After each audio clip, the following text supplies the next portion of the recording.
강의에서 이어가겠습니다.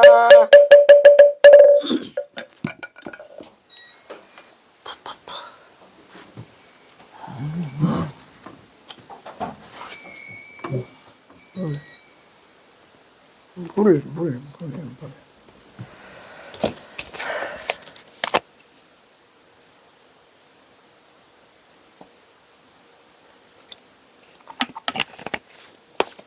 경허선사도 엄청난 역경과 시련을 겪으면서 그의 삶은 더 위대한 그 인간 경허의 모습으로 빛나는 삶을 살다가 선서하시고 가셨죠.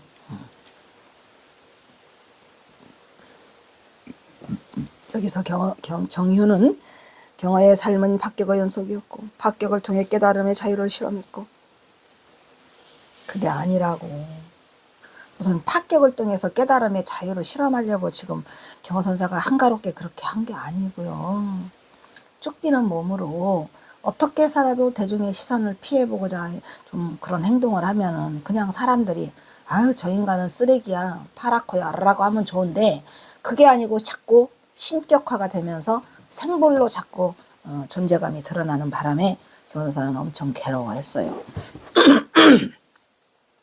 명분과 사상의 틀에 구속되기를 거부한 초인으로 묘사되고 있는 것이다. 정의는 경허의 파격적인 걸림없는 삶을 삼천대천 세계를 자기 집으로 자신의 삶의 무대로 삼고 서서히 탈속하고 무해하고 자유로운 삶을 살아간 경허의 무해는 파괴의 혐오감을 불러일으켰고 비난과 탄핵이 뒤따랐다고 그려내고 있더라. 거기까지인데 그 이유를 정휴 역시 뛰어넘지 못했어요. 어느 누구도 경허선사의 나머지 삶에 대해서 모르니까. 근데 참으로 이 철저하게 야 또 지랄해. 아유 제가 한 20년 넘은 노트북이라 저 모양인가 본데 아휴 어떻게 하냐. 또 가서 만져야지.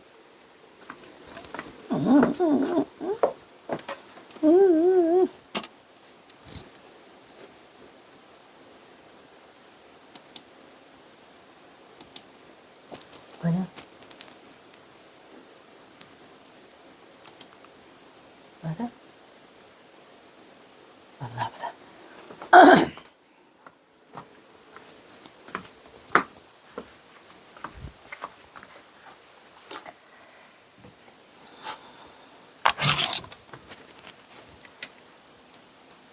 그 선맥은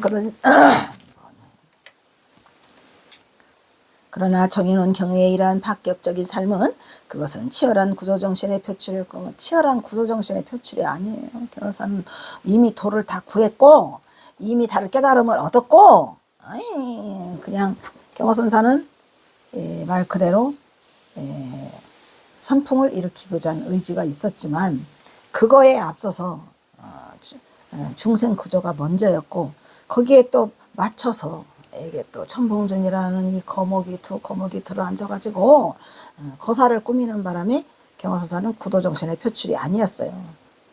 초월적인 삶도 아니었어요. 왜냐? 경허선사는 초월적인 삶을 일부러 살려고 한 적이 없다니까요.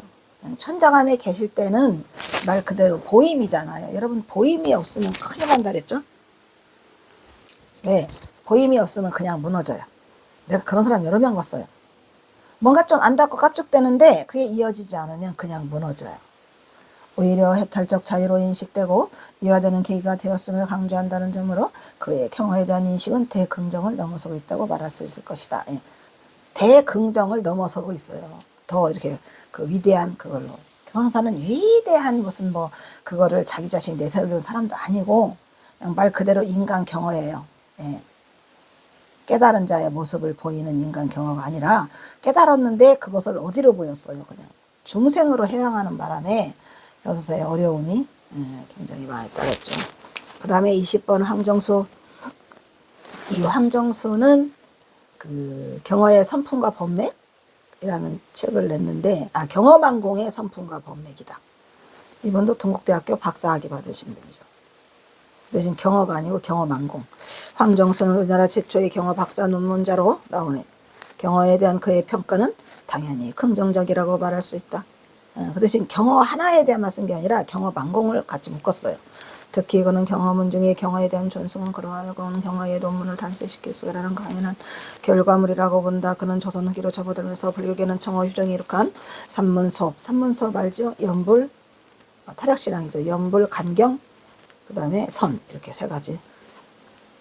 산문수업이라고 했어요. 전통이 강화되어 간경과 연불에 치우치는 경향이 짙어갔죠. 다른 게는 이제 산문수업 중에서 선은 사라지고 간경과 연불에만 치우치는 그러한 행태로 이어가고 있었죠. 이러한 때 그가 등장한 그는 무종부파의 선문 가풍을 제약한 무종부파, 종파도 없고 파도 없다 라는 서산대사의 법통을 이어서 근대의 선풍을 중흥시켰던 인물이라고 언급하고 있다. 조선 초이후의 숭유옥불 사상의 팽배로 인한 조선 왕조 전반에 걸쳐 척불숭유의 분위기가 계속되었고 이러한 가운데도 강인한 불교적 전통으로 많은 고승들이 배출되었는데 특히 조선 중기의 서산대사 휴정의 등장은 조선 불교의 선풍을 크게 진작시켰다. 그러나 조선 후기로 접어들면서 불교계는 청어 휴정이 이룩한 산문수업의 전통이 강화되어 간경과 연불에 치우치는 경화되어라는 거예요. 경화요. 대여전불에 치우치는 경향이 짙어갔더라 이런 말이지.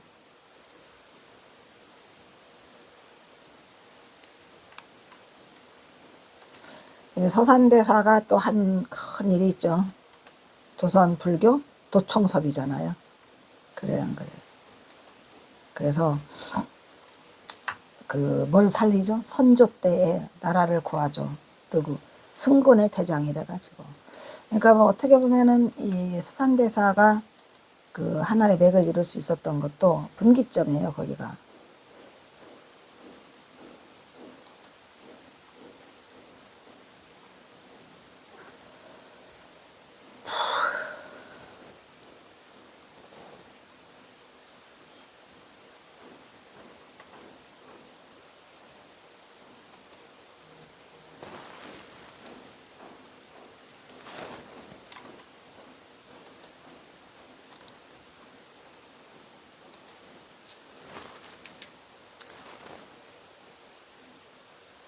똑같은 걸? 이러한 때 등장한 경화선사는 무종부파의 선문가풍을 재앙립한 서산대사의 법통을 이어서 근대 선풍을 아까 한 것 같아요. 따라서 그의 선사상은 오늘날의 불제자들에게 지대한 영향을 끼치고 있더라. 경화선사의 이러한 선사상과 가나선 참고의 수행 정통을 이은 만공선사는 일제의 간섭을 물리치고 한국선의 전통을 확립하였으며 40년 동안 수석사에 추적하면서 선원의 체계를 성립하고 덕숭산문의 선적 골격을 완성시켰다. 예.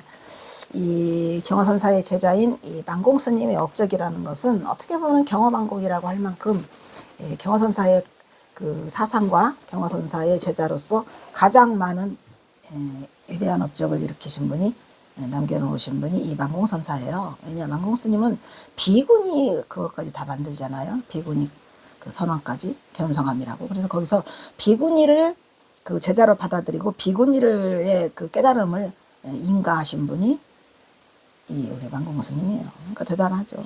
비구니의 자부심을 이렇게 세우신 분이 우리 만공스님. 그러니까 수덕사가 그럴 수밖에 없는 것은 그것이 내포 있잖아. 내포평화를 옛날부터 뭐라고 했대요. 그것도 참 신기하죠. 내포평야가 어디 있어요? 응? 내포평야가 서산이 있는 데 있잖아요. 서산이 있는데 충청도에 평야, 그러니까 논. 평야가 여러 군데 있잖아요. 만경평야, 그죠? 김제 만경평야가 있고 여기는 내포평야가 있는데 내포평야가 충청도 홍성 서산을 펼쳐져 있는 게 내포평야. 근데 이거를 뭐라고 했다 그랬죠? 참 역사적 아이러니, 그죠? 승리뜻. 승리뜻이 비구니가 비구니 늦자잖아요. 비구니. 승리뜰이라고 옛날부터 전해 내려왔답니다. 그러니까 여기에서 뭐가 생길 수밖에 없어. 여기서 견성함이 생길 수밖에 없는 거는 이거 필연이 아니야. 이거 필연이에요.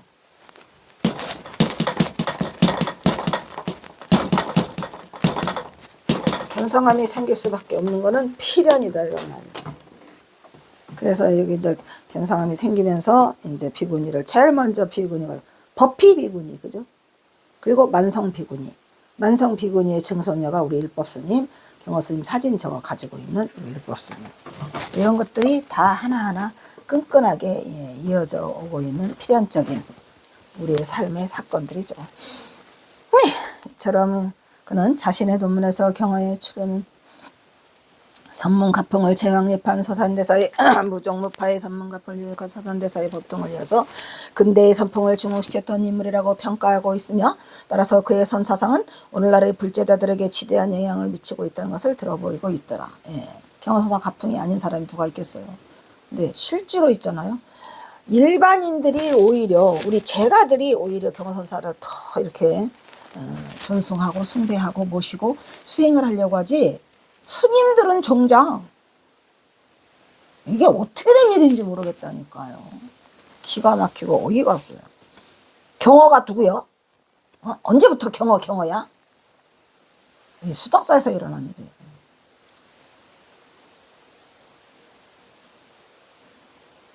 그러면 수덕사에서는 정작 경허선사 경허집을 하고 있냐? 안 하고 있다니까. 옛날에 제가 설정 스님한테, 스님 나 스님께서 경허지 수덕사에서 안 해주면은 나 스님하고 단절할 거예요.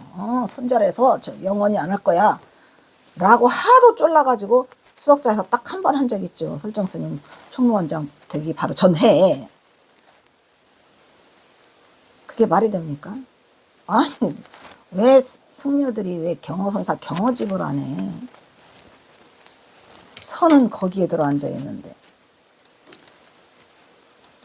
그래서 어떻게 보면 우리 제가들이 더 많이 경허사를 더 많이 알고 있고, 우리 전봉준 장관 경허선사 알려주시면 또 조현이야. 조현 기자.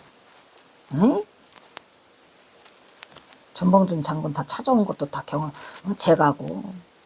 왜 제가를 무시해?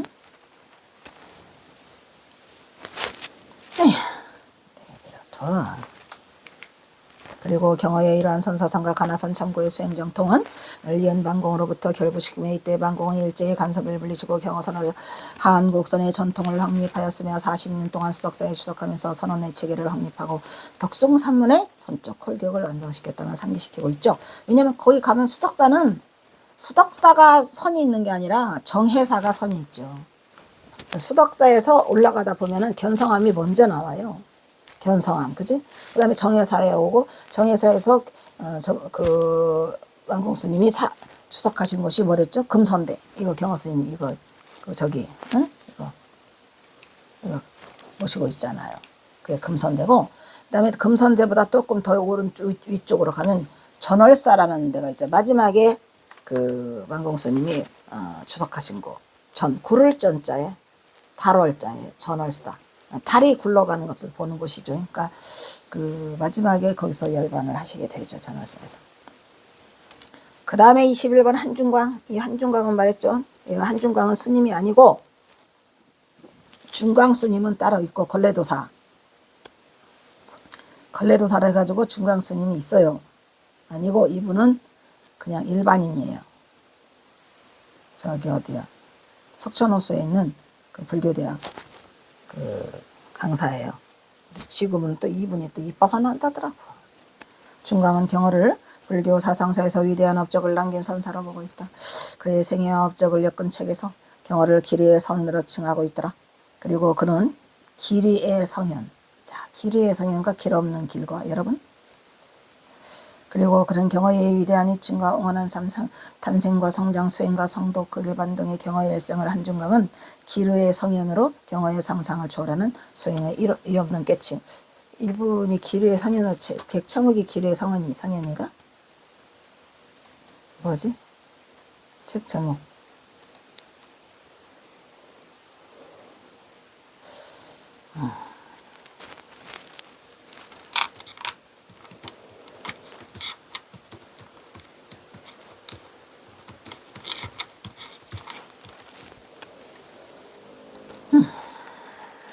한중광.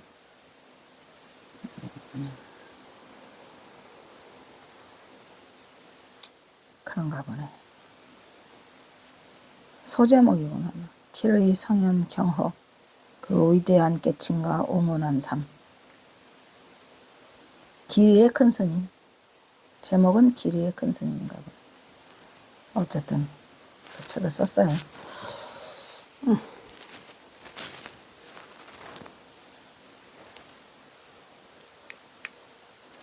그리고 세간을 뛰어넘는 세간을 뛰어넘는 뭐야, 출세간을 더 뛰어넘는 다시 출세간. 다시 출세간으로 넘어서 출세간으로 펼쳐지고 있는 극적인 삶을 그의 책 속에서 조명하고 있더라. 그래야 중강한 경어의 위대한 깨침과 존재의 본질과 그의 모든 존재의 참모습의 공성을 철저히 깨달아. 공성의 피안길. 공성의 피안길을 쓰신 분도 이흥우죠. 그분도 경어선사의 깨침을 공성의 피안길이라고 했고, 이분도 공성을 깨친 경어의 위대한 삶을 근원적으로 풀어갈 수 있으며 참 사람으로 참 삶을 살아갈 수 있음을 스스로 어떤 의미에서 경어의 위대성을 찾고자 했다고 본다. 이 많은 분들이 이 경어선사에 접근은 했지만 경어선사가 전봉준장과 관계 있다는 것을 모르기 때문에 그 수수께끼는 영원히 풀리지 않았죠. 뭐 백날을 해봐야 똑같았어요. 나도 그랬으니까 너무 답답했죠. 왜냐하면 뭔가가 그냥 홀라당 껍질이 안 벗겨지고 계속 접근만 하는데 뭔가가 있는 것 같다는 이 찝찝함은 뭐냐 이런 얘기죠. 그래서 이제 뭐 하여튼 제가 그 경서 서간문 13편 중에서 마지막 13번째 그 북성으로 돌아갑니다라는 그걸 그 서간문을 보고 이 찌는 듯한 무더위에도 내가 쉴 곳을 찾지 못하고 있다. 근데 내가 마음은 굴복했는데 몸이 나를 따라주지 않고 내가 제자들을 모아놓고 교령을 흔들어서 선풍을 피고 가야 되는데 자리도 물려주고 가야 되는데 그러질 못하고 떠나야 하는 이게 이거는 역사적 기록으로 남길 것이다라는 그거를 보는 순간 이 모든 게 한꺼번에 무너져 내리는데 야 끝이구나. 여기구나. 그거를 알게 됐고 그 삼수갑산으로 갈 수밖에 없었던 그 원인을 알게 됐어요. 그 서간문이 천안정씨 전병근이가 가지고 있었대잖아요. 그거를 이제 그 송림사 상목스님에게 넘겨서 그 스님의 그 서간문이 이제 제 손에 들어와가지고 어쨌든 나는 이 두 화두를 다 파여 인간과 우주의 본질 그리고 그 실상에 대한 지혜의 눈을 뜨고 나아가 새천년의 새 패러다임을 제시하기 위해서는 지혜의 보고인 선사상에 주목해야 한다고 생각한다 이런 말이죠. 지금 누가 쓴 거예요? 선사상에 주목하래요. 지혜의 보고. 한중광. 그렇죠. 왜냐면은 경어선사의 정작 본인은 그렇게 해놓고 내가 만나러 가니까 윗바사나를 한다고 하더라고요. 그래서 그래요, 윗바사나 잘해봐.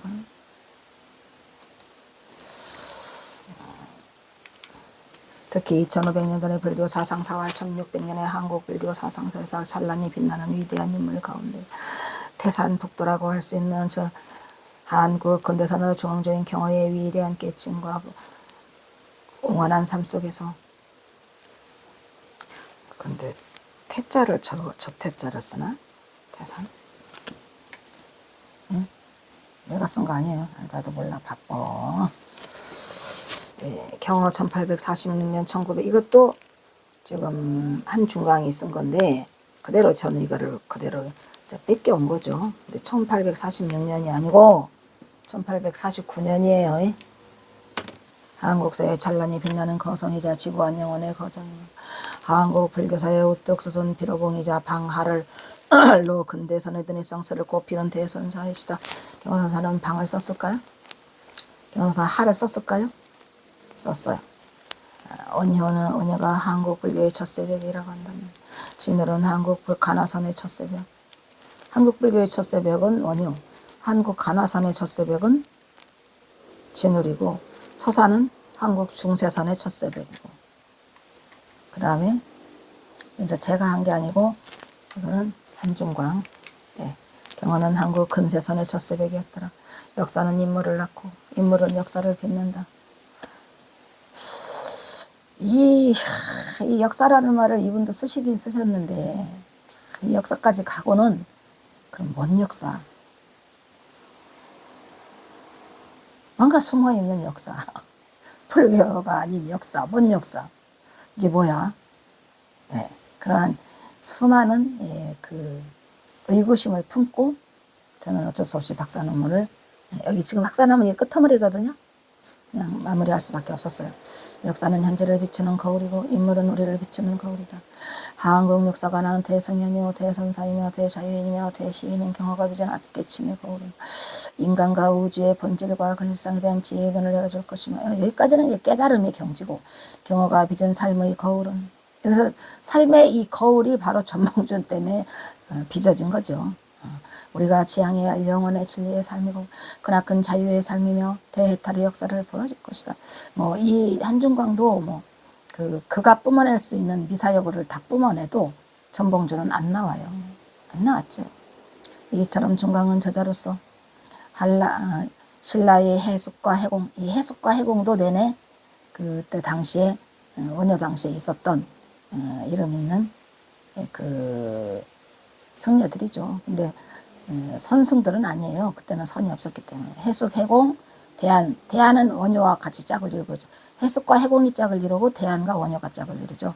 경허가 철저한 보임정향을 하고 오도가를 부른 이래 강계를 떠나 갑산으로 향하는 대응은, 이것도 봐봐. 강계를 떠나 갑산으로 가는데 왜? 왜가가 없어. 왜 갑산으로 가셨을까? 마지막을. 그건 문제가 뭐냐면 오히려 더 오지로 가시잖아요. 그래도 강계는 나요. 강계는 강계읍성이 있고 또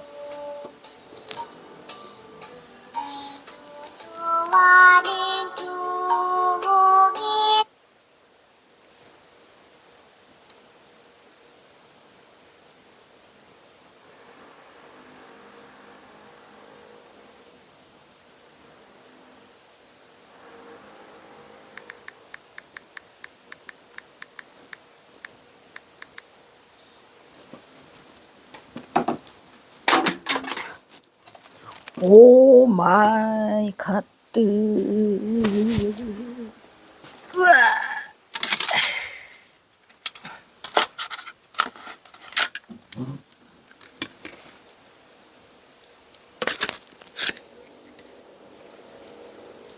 그래도 우리 경허스님 보호하사 안 깨졌다.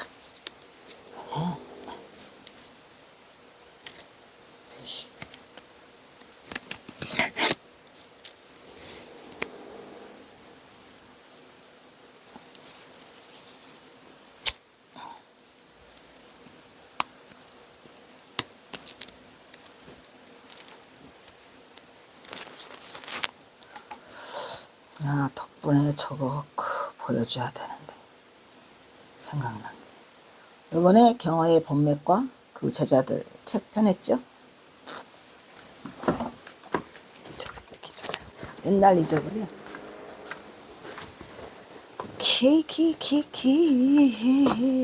아이고 힘들어. 상하.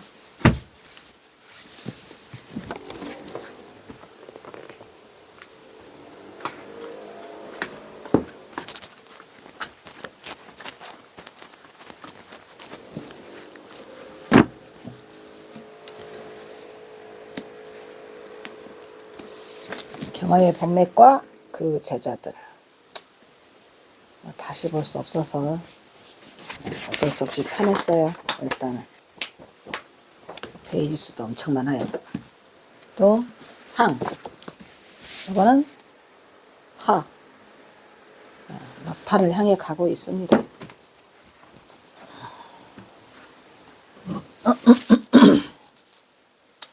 그래서 강계를 떠나 갑산으로 향하는 내용을 화강 동진의 제정정에 나선 것으로 서술하고 있다. 이것도 한계죠. 거기까지가 한계예요. 아니 경허선사가 뭐가 어떻다고 강계에서 갑산으로 넘어갑니까? 그리고 강계에서 화강동진하면 안 돼? 갑산으로 뭐 하려고 화강동진하러 가? 그 오지로 사람 하나 없는 허허벌판으로 경허선사가 서당을 하러 가는데 어쩔 수 없어? 선택의 여지가 없어요. 가야 돼. 한일합방이 되면서. 그래서 1910년 겨울에 그래 떠나게 되죠. 갑산 이수동을 지나가면서 라는 시를 하고 있고요. 그래서 우리는 아무도 그 사실을 몰랐어요.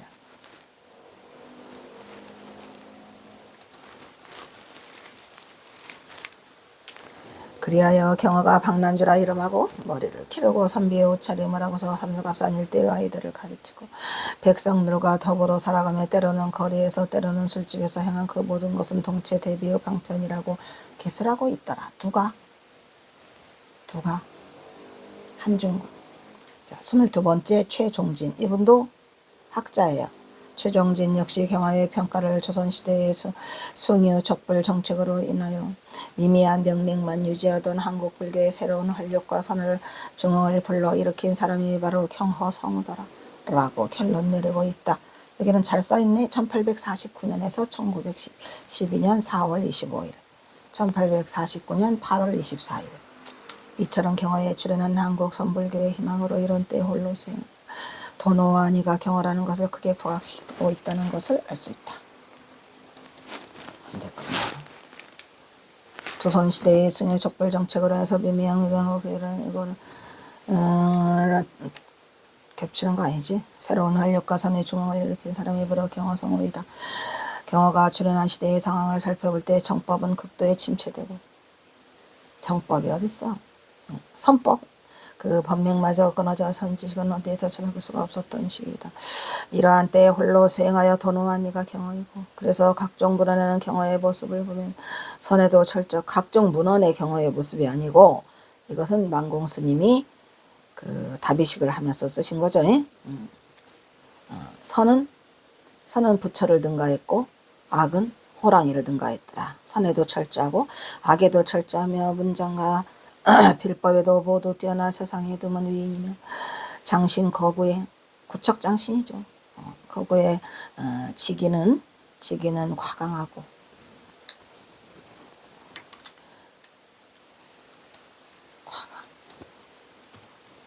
과강이 강했다 뭐 그런 얘기겠죠. 그 의지가 강하더라 이런 얘기고 그 다음에 삭발이승이나 수염, 삭발이승은 뭐예요? 머리를 삭방해서 소위 말하면 승려이다 이러면 소위 말하면 승려인데 수염은 길러가지고 대장부임을 표하였다. 수염을 왜 길렀다 그랬죠? 교사가. 근데 이거 저희 단발령이 언제 일어났어? 일본 놈 새끼들이 언제 단발령을 하죠?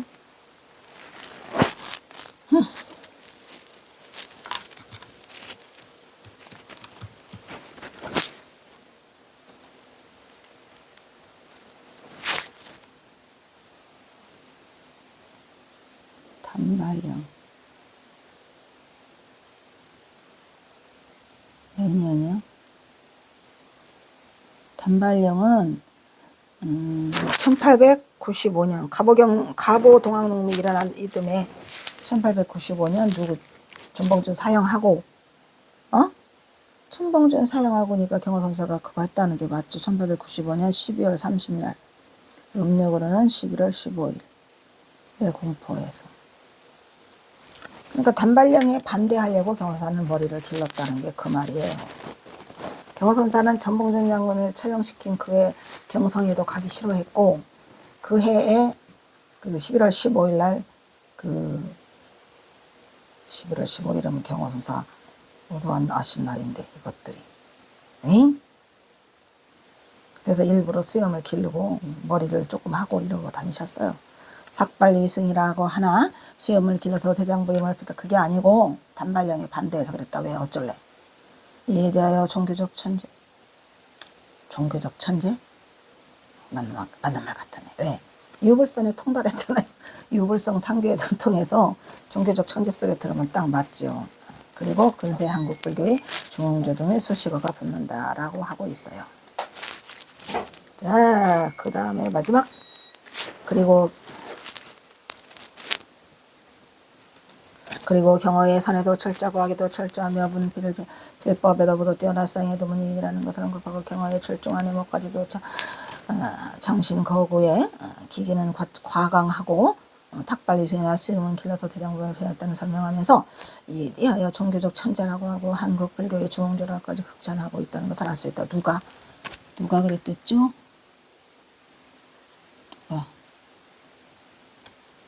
이게 최종진. 예, 최종진이 그랬다고 합니다. 자, 여기서 일단 끊겠습니다.